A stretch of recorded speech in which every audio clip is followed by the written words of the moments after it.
Hey everyone, welcome back to Rydel and Magruder on Double Jump. Today we're going to be talking Solo. And we had a special shout out before we got things started. Yeah, special thanks to Allied Integrated Marketing. They hooked us up with a special sneak preview.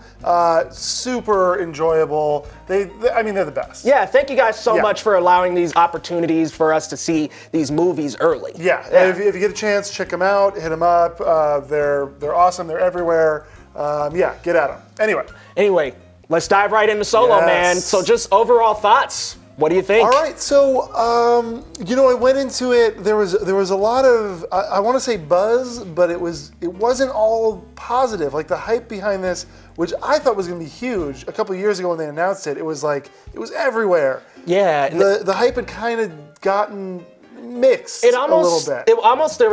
There was almost negative hype around this. Like people were not anticipating it at all. Well, and it does make a little sense. Lord and Miller, the directors who were hired on at the beginning, got fired. To say halfway through is generous. Probably like 80 to 90% way through. Yeah. Ron Howard comes on. 70% of reshoots by Ron Howard, which is more than half of the movie. It's amazing. Like that's.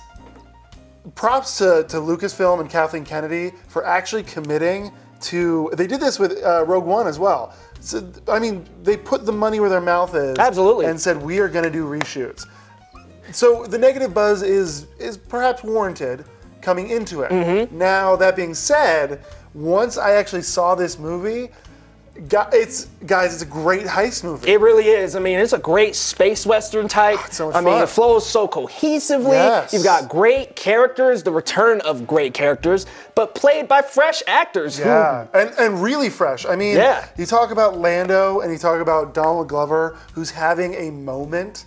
I don't even want to say moment. He's establishing himself as a top echelon star. Absolutely. And a multi-hyphenate.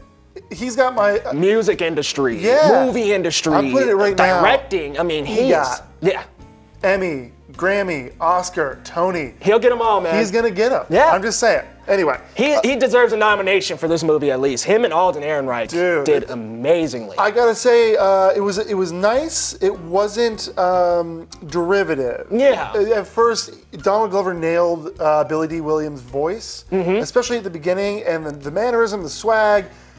But then he made it his own. And I think that's kind of how Alden did too. Agreed. Started off a lot like Harrison. Yes. You know, he had that finesse, he had that walk, he had that Han style at first. And then it kind of, he had the smirk. Yeah, he did. He had that charm. Yeah, a little cocky attitude. And then it smoothed over into a younger Han, a more naive Han. Which we're going to get into a little later. But the naivety was nice. I got to say, Woody Harrelson was great. Oh, man. He was a lot of fun. Emilia Clarke as Kira. Crushed it. Fantastic. It might, outside of Game of Thrones, this is the best thing she's ever done. Yeah.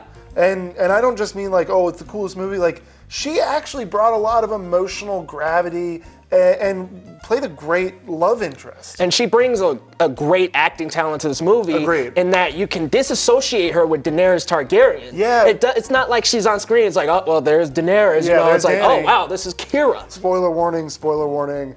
If you don't want to hear it, bounce, but you should stay. But the overarching question that I'm sure everybody's asking, how is Alden Ehrenreich as Han Solo?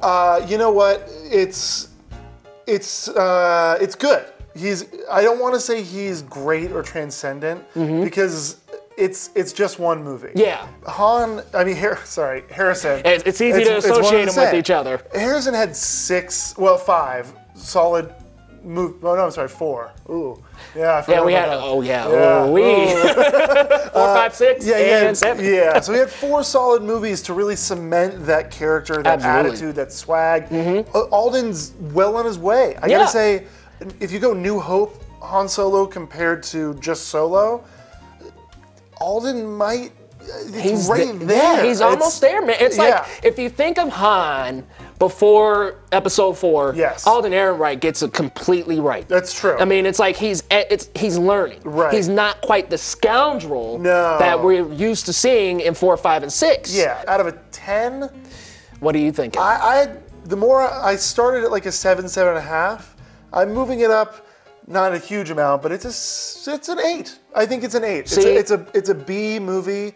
you know, it's there. It's not going to blow your socks off. You're not going to walk away like out of Infinity War where you're like, oh my, I can't believe that just happened. And see, I was on the edge of like a 7. Yeah. You know, I was a hard 7, but now I'm about 7.5, man. Like the more I talk about it, the more I think about it. There's not that many problems with this movie, but like you said, it doesn't blow you away. Right. I didn't leave the theater like I did Infinity War, not even the first Avengers. Without a doubt, you guys got to check this out. If you're a Star Wars fan, you'll love it. If you're not a Star Wars fan, it's actually a good intro into the universe. Yeah. So go out, check it out. It's good for kids. It's good for adults. Oh yeah, it's good for everyone. Bring the family. Yeah. I mean, and guys, as always, let us know your thoughts in the comments section below. Please just let us know what you thought about the movie. Yeah. And we will see you next time for another Rydel and Magruder.